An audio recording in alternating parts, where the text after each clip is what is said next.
like that. Yeah, that works for me. Alright, let's get into it.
Did I check out Possessor? Yeah, I actually got the chance to see Possessor at my local drive-in. They were screening it.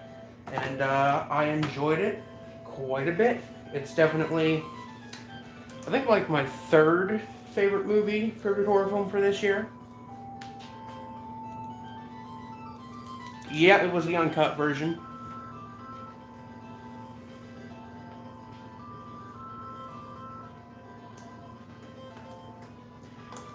I saw it on a double bill with the original Halloween, which was a very weird but still a good double feature. Take the plastic off these fucking canvas boards.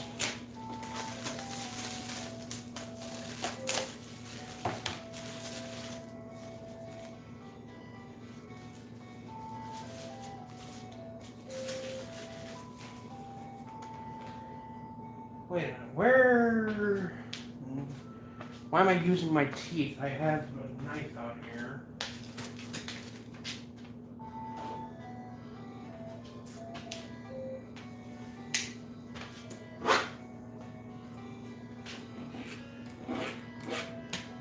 God.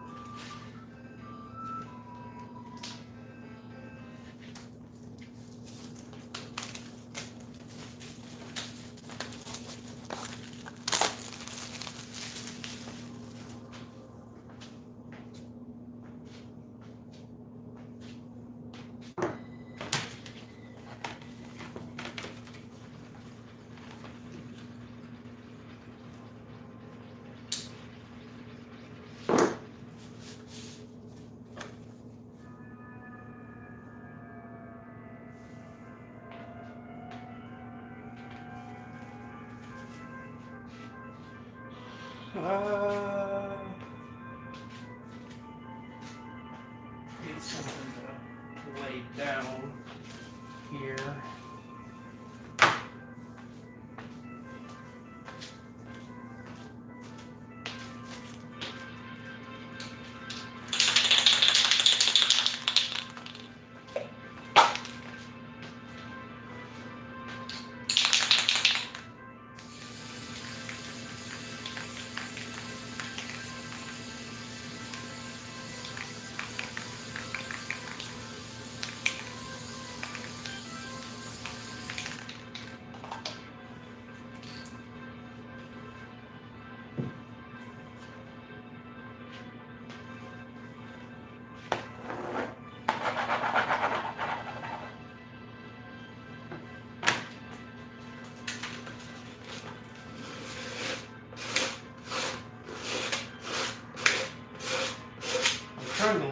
professional, but this is not a professional technique.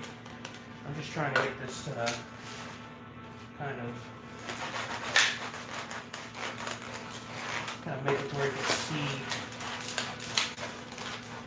a little bit. Yeah, you know, that works. I ain't picky. Alright, let's just fucking sit this one dry somewhere.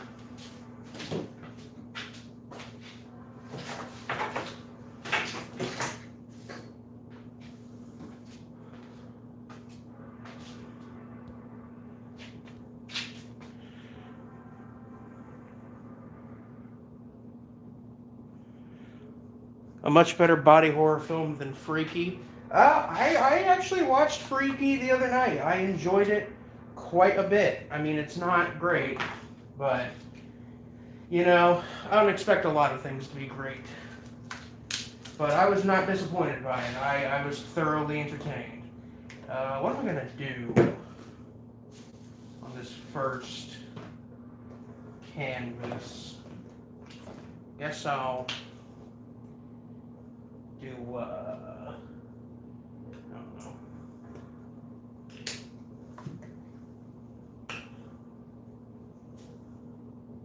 Oh, really? Is it really gonna make me remove a fucking...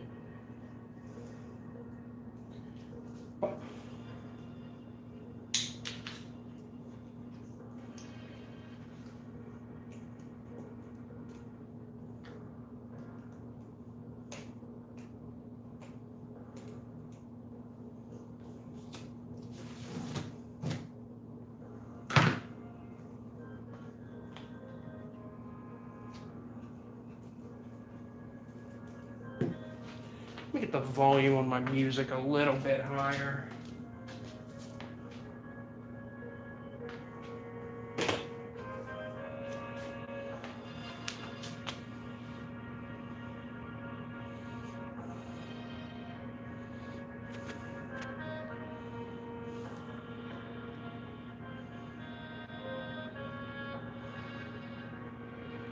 The scariest movie so far this year?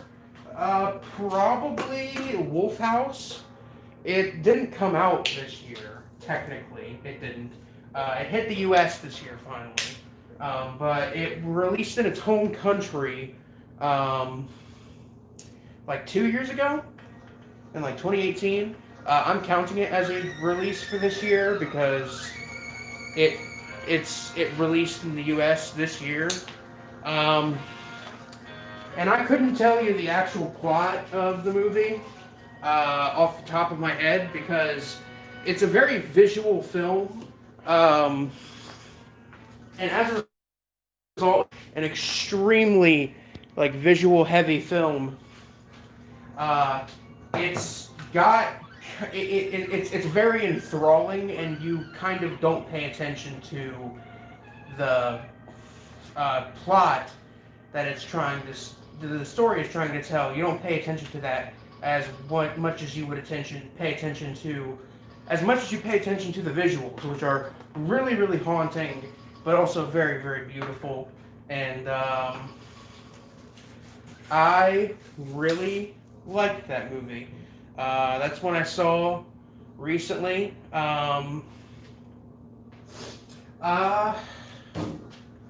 What else? I think in concept, another film that's it's a first-time director's movie. What is it called? Relic. That one I think is pretty creepy and uncomfortable in concept, but it's not like, you know, that creepy or anything in execution.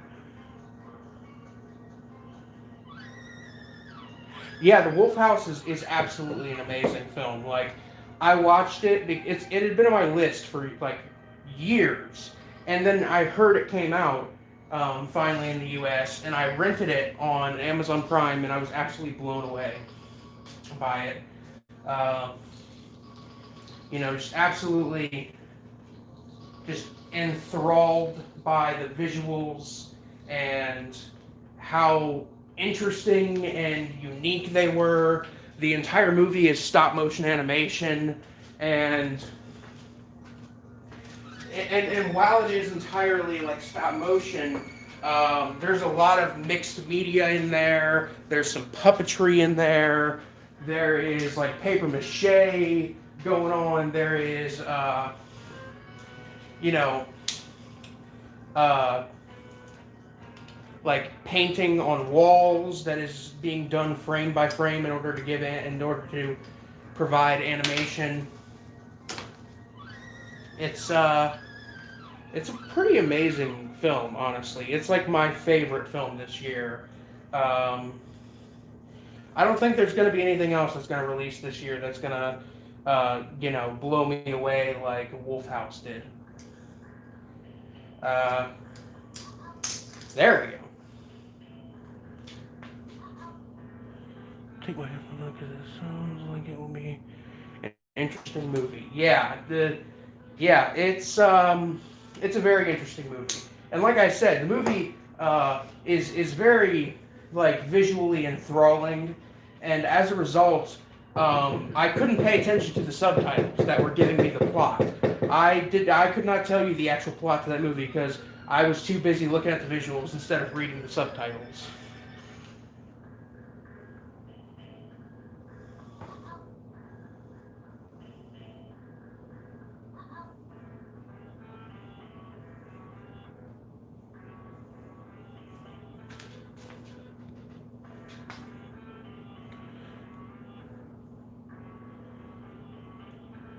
The Dark and the Wicked, I haven't heard about that one.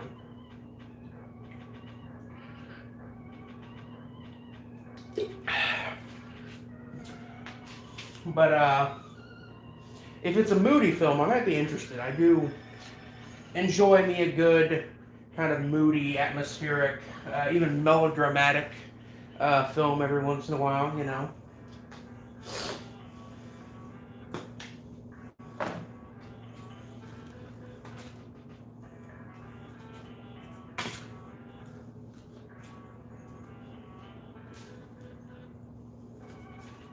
Ah, god damn it.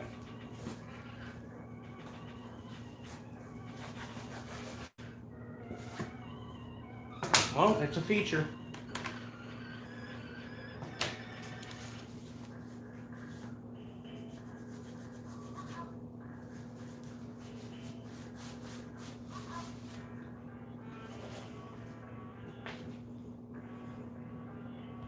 God, I need to like chat to just stay on screen.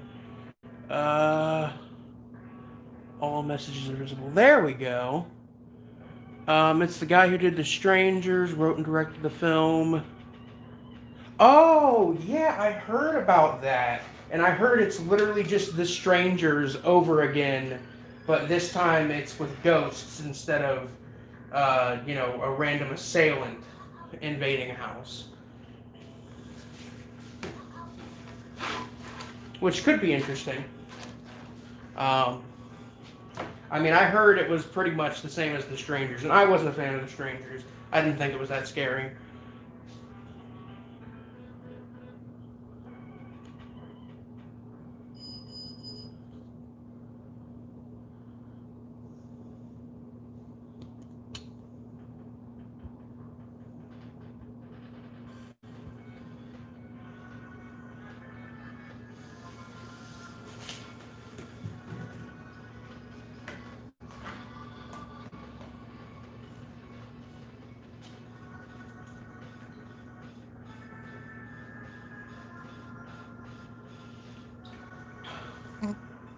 Honestly, this year has been really slow for the horror genre. I'm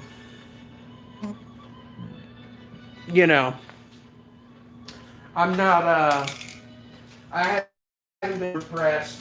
There's been some hits this year. Possessor was definitely one. One I watched today, actually, which isn't entirely a horror film, but it's got some horror elements, is I'm Thinking of Ending Things, which is a really unsettling, kind of weird psychological horror, drama, thriller, comedy. Um, it's on Netflix, and I watched that today, and I found that to be quite a gem. Nobody told me about that movie. My friend, I had heard some people mention it in a horror group on Facebook, and my friend who's into like, more serious movies, not really super into the uh, exploitation or horror side of things, was like, yeah, you should check it out. It's, I think you might appreciate it. And I watched it and I was like, why didn't you tell me about this film earlier?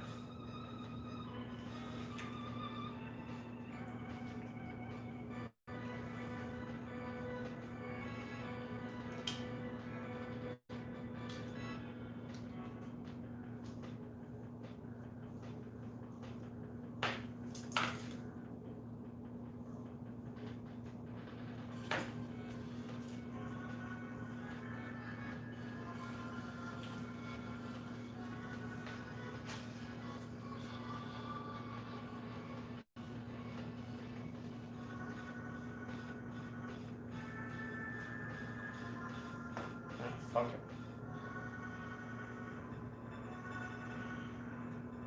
Yeah, 2020 has been a bad year all around.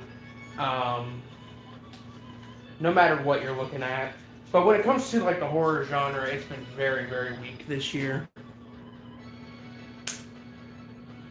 DVD of Eraserhead, Manson Family, and Suspiria at the Goodwill for $2 each. Yeah, no, those are some good finds, especially if it's the 2-disc edition of the Manson Family on DVD from Dark Sky Films, because that's out of print. It's not going for too crazy of prices yet, but once the single disc version gets sold out on like Amazon, the prices are gonna hike up like mad.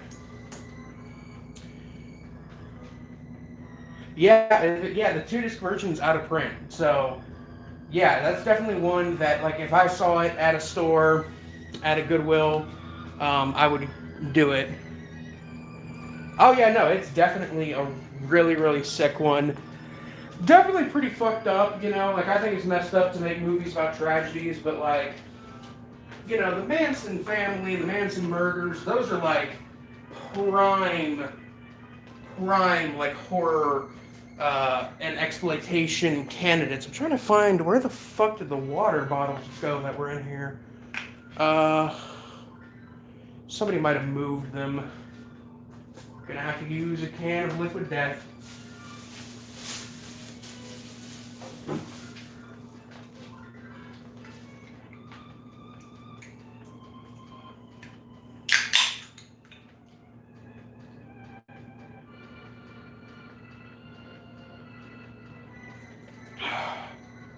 Rest in peace.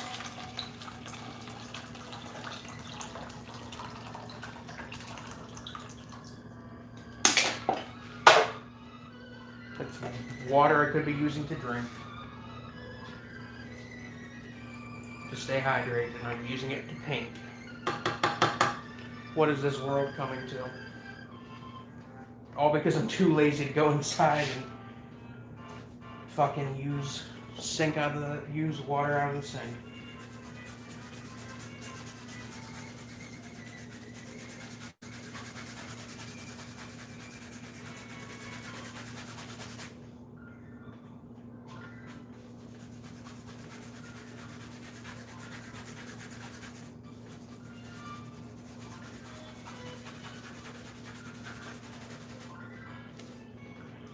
Check the chat here. Oh, Once Upon a Time in Hollywood, I wasn't too big on. It's definitely a very okay movie. I like that it's mostly just people chilling. It's a very laid back film. And I think the performances are really good. I don't know. I just felt like I felt like it exploding into violence in the climax was just like a little immature. I know it's a Tarantino film, and Tarantino films got to have the violence, but like, uh, they could have handled it a bit better. And I do think that you know, how Tarantino just had to put the old foot fetish shit in his movie again, which it's his movie, he can do what he wants with it. But the fact that he felt the need to make a character based on infamously murdered actress Sharon Tate, have her feet up in the theater with her shoes off, and have the camera linger on her feet is kind of messed up. Like, I don't know. I feel like it's just like making a film about an actual tragedy. That's fucked up. But sexualizing the feet of a woman who was horribly murdered at the hands of deranged fucking hippies. That's, I'd almost argue, worse.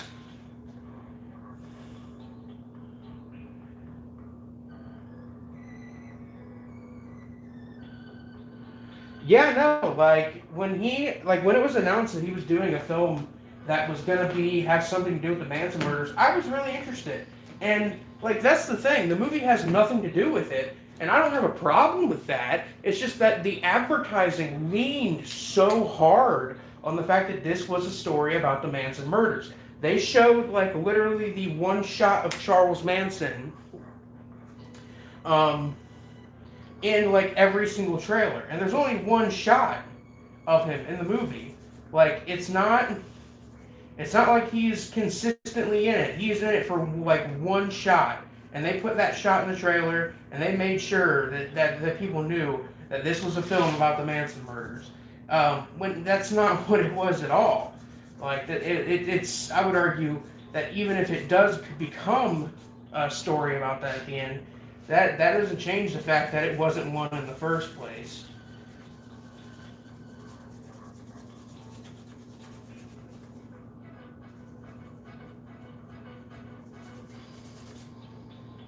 And to be honest, I don't think we need another like super violent film about the Manson murders, because we have Jim Van Bever's The Manson Family. I rewatched that like a couple months ago, and that film is fucking wild. Like, absolutely insane. Like, director Jeff Begos, who directed like VFW and Bliss, and I think he also did like Almost Human, and another one that I can't think of the title of right now. He said that he had watched that with his friends, and they all like got really high. They smoked a bunch of pot, and they watched it together when they were like 15. And he said, I hadn't done acid at the time, but that's what I thought doing acid would probably feel like, is watching that movie after smoking a bunch of weed. Which I feel like that movie's disorienting and fucking wild while sober. I don't think you gotta be high for that one.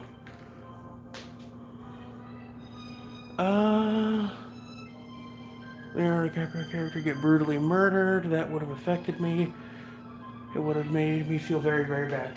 Yeah, no, I was expecting, like, if it was gonna do, especially after I heard that it had nothing to do with the Manson murders, I expected it to be like, oh, so they're gonna do a twist on it, and he's gonna be the victims of the Manson family. But like, no, and like that massacre at the end is fucking wild, and like, I mean, it's unnecessary. Like, I love me some violence, but like, damn, is that scene really, really out there?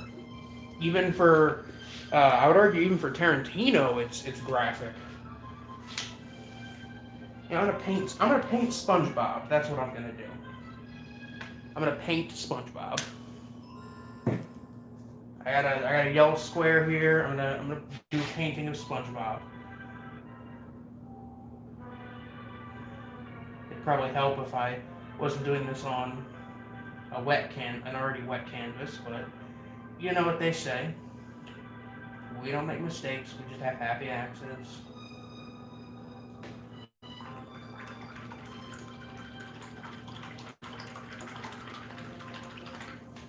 I don't even know how to actually paint. I just do this because it's good therapy.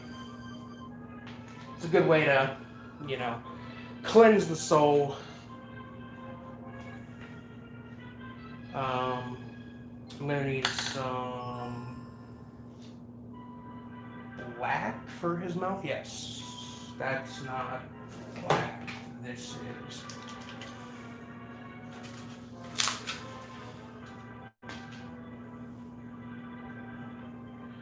Are you familiar? Killer Dwarf or Midget Killer? I can't remember the film. I know of a film called The Sinful Dwarf. That's about as far as it goes. I know there's a movie from a Japanese director. I cannot remember. I think it's called like The Blind Beast versus the Killer Dwarf, uh, which might be what you're talking about. I don't know.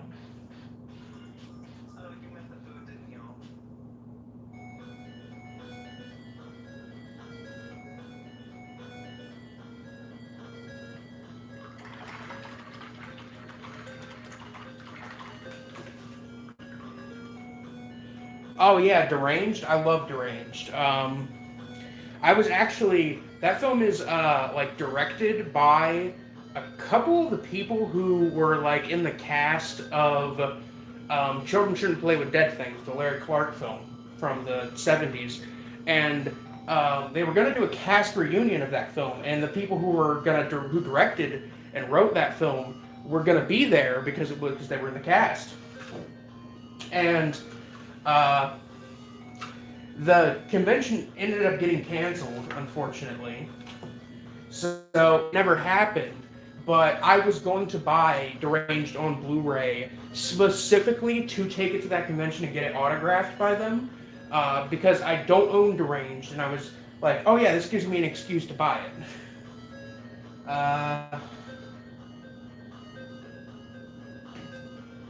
Me. Get the eyes.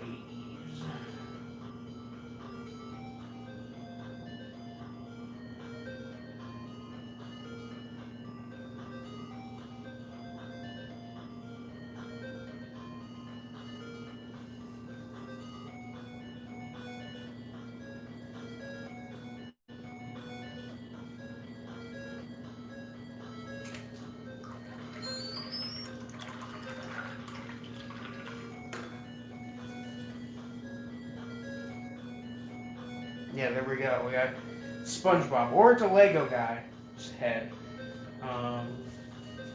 whichever you prefer. I think I'll add the teeth once that dries. So we'll just sit this fucking monstrosity over here. I think I should start selling my art just because it's. I mean, I wouldn't be selling it for much, but you know, I'm sure somebody out there would like to have some of this stuff. Even if it is extremely simplistic, kind of minimalist almost.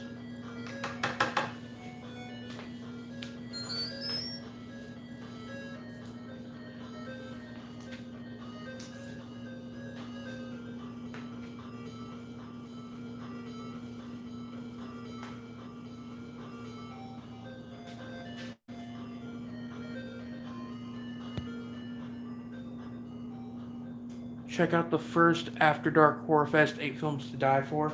I don't know what would those films be. I know there are some films that were released under the After Dark Horror Fest that are like absolute garbage, like Dark Ride, and then there's stuff that was released under it that's like actually good, like Frontiers and Lake Mungo, and I mean, this one's kind of trash, but it's also entertaining trash. Autopsy, um, Yeah, Dark Ride is trash. I like it, but it's trash. Um, Autopsy is another one that's like that was on the After Dark Horror Fest. That was kind of garbage, but I liked. Um, and what is that other one? I'm trying to remember what it was called. Perkins 14 is a very enjoyable one.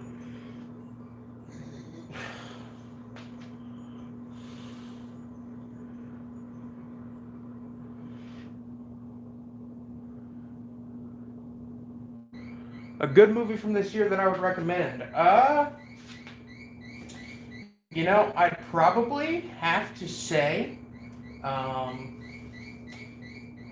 like, one of the ones this year that I'm not hearing a lot of people talk about, and it maybe could be because that this specific version of it is because this specific title is something that already was released under a different.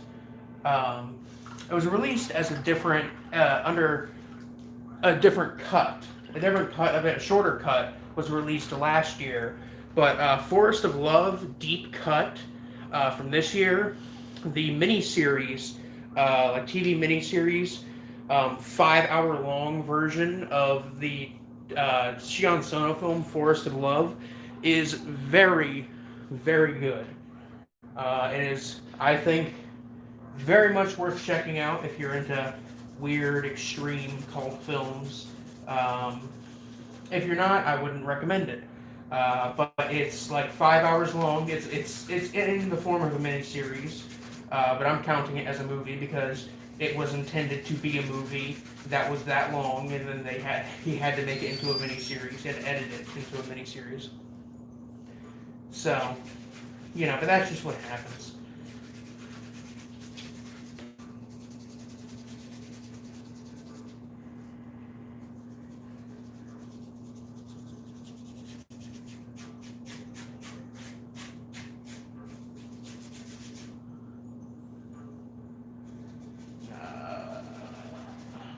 I'm trying to think of other movies that came out this year that were good, but like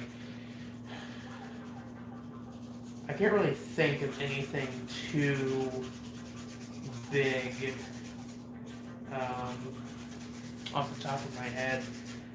If I had my list in front of me, I could give you a couple of titles, um, but as of now,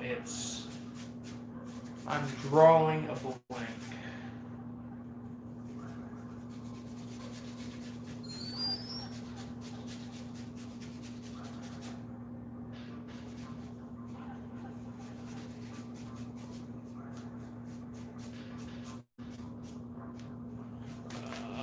What do we got?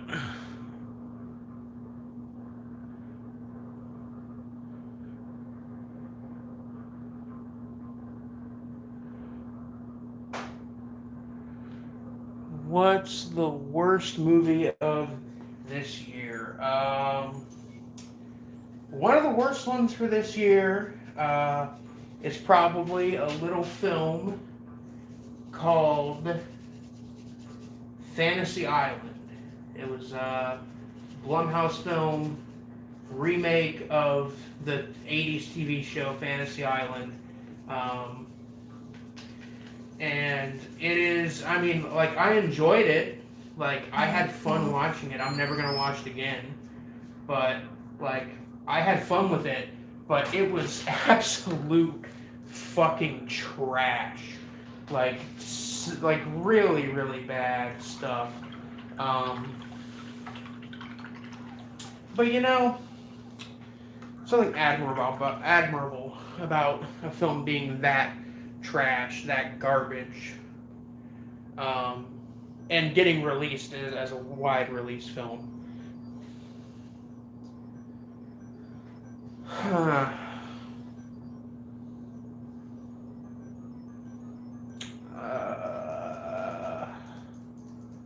What am I gonna do with this one? We'll do a.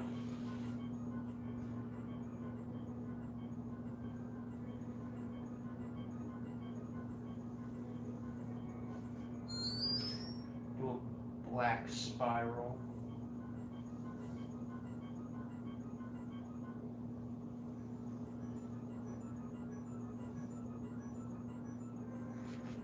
Yeah, that's orbital.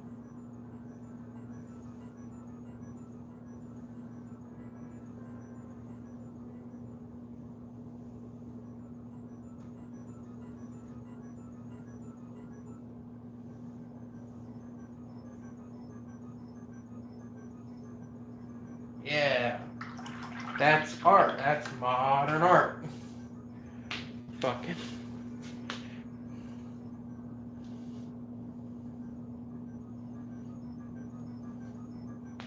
A person I respect, but I don't like any of their movies. That's a hard one because, like, you know, I mean, I don't want to say, like, oh, this is like really hard. You know what? Actually, I know. Fred Vogel, the director of the August Underground movies. I have yet to see a film from him that I legitimately like enjoyed or thought was really good. But I do respect him. I own the August Underground trilogy, and I respect him as an artist and filmmaker because, you know, man's got to eat. And I also appreciate the just level of fucking depravity in the second August Underground movie. Like, you have to be really, really fucked up to be that creative with how you're going to, you know, simulate somebody being tortured.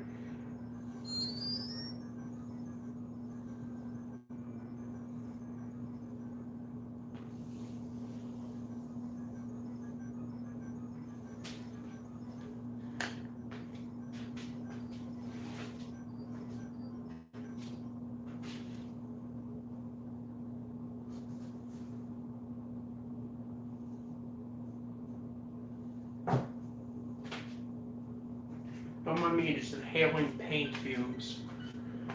Oh no, we are not.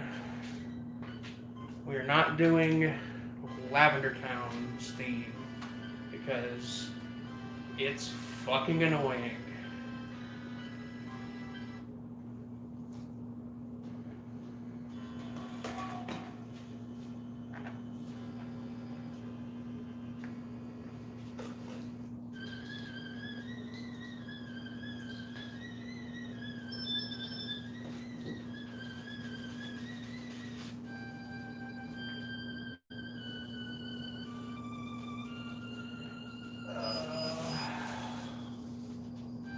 Where did I put that knife? You know, that's never a good thing to say, just out loud, when you're in a garage. But, like, no, legit, where did it go?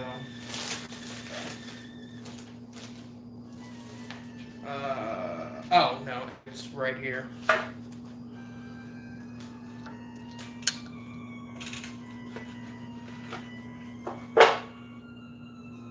Is there a movie director you wish you liked more?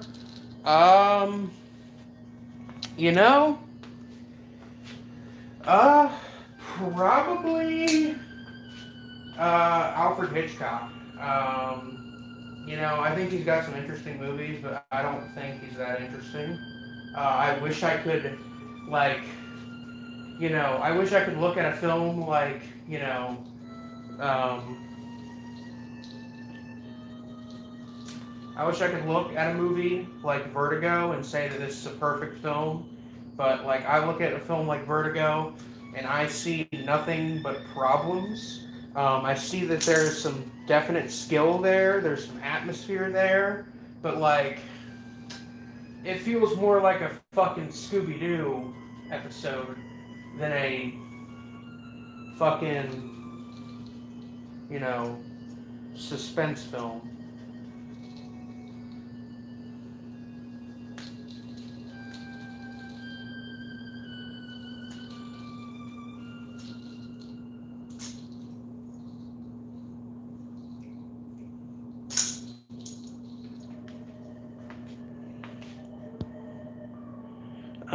The Hunt.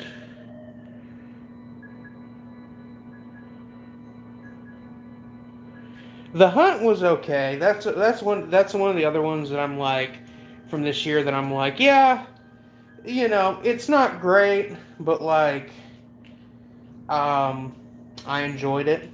I thought the gore effects were really cool. Um but like after watching it, I was just like, this is just kind of, I don't know, kind of embarrassing.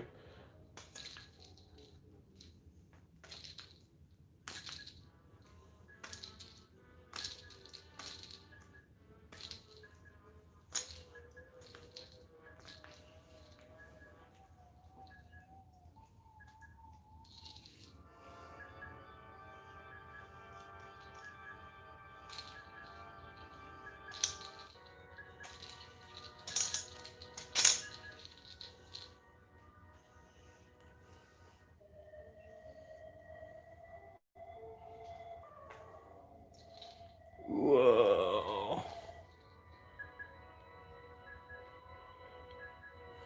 Most overrated 80s horror film? Probably Maniac Cop. I'm not a fan of that one. I don't get the hype. The sequel is a lot more fun, a lot more interesting.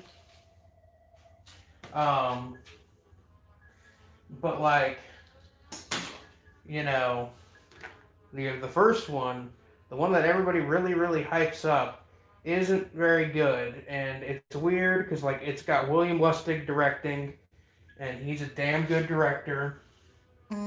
You've got, you know, Bruce Campbell and William Atkins in the cast, or not William Atkins, John.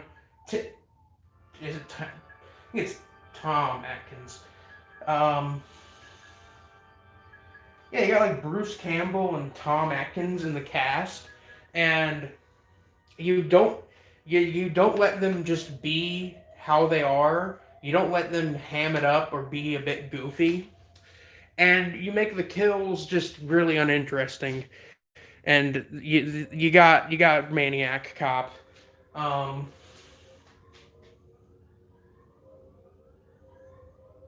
yeah, that's not gonna stay on there. Uh, that's my hot take for most overrated '80s horror film. Um,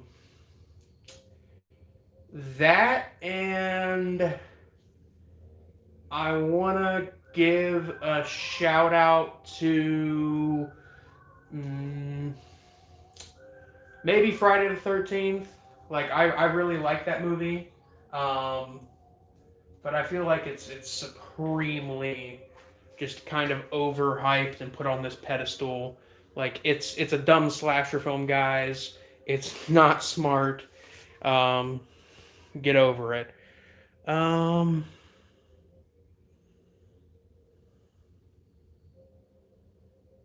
yeah, Jason Goes to Hell is honestly fucking amazing. Like that's one of those movies. Like Jason Goes to Hell is not a Friday the 13th movie. It is not. And that's kind of why it's great. It's a weird, like, body swapping, invasion of the body snatchers kind of, uh, adventure through the fucking town that Jason lived in. Um, and, you know, it's interesting.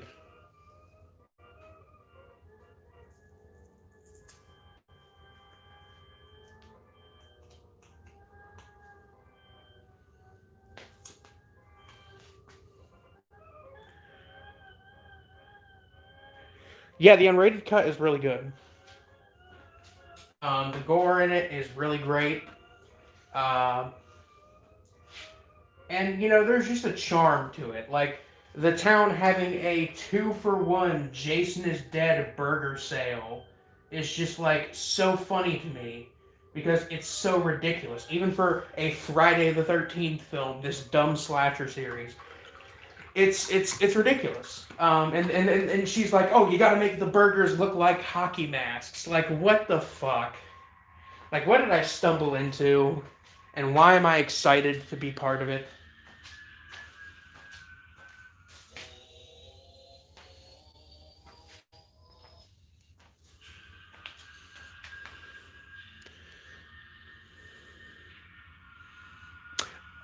Most underrated Godzilla movie has to be Godzilla versus Hedorah. Um, I talked about it in a video, in my video about movies I've used to ruin my mental health this year. And I've got to say, nobody ever talks about Hedorah as a villain. Nobody ever talks about this specific film of Godzilla versus Hedorah. Everybody remembers like the sequels as being super. Son of Godzilla is fun. I'll give Son of Godzilla credit, but like everyone remembers the sequels being super goofy and cheesy, and like Godzilla vs. Hedorah has cheesy moments, but I would not say that Godzilla vs. Hedorah is an entirely cheesy movie, and I'd say that it's like almost as impactful as the original film Gojira in terms of like its messaging.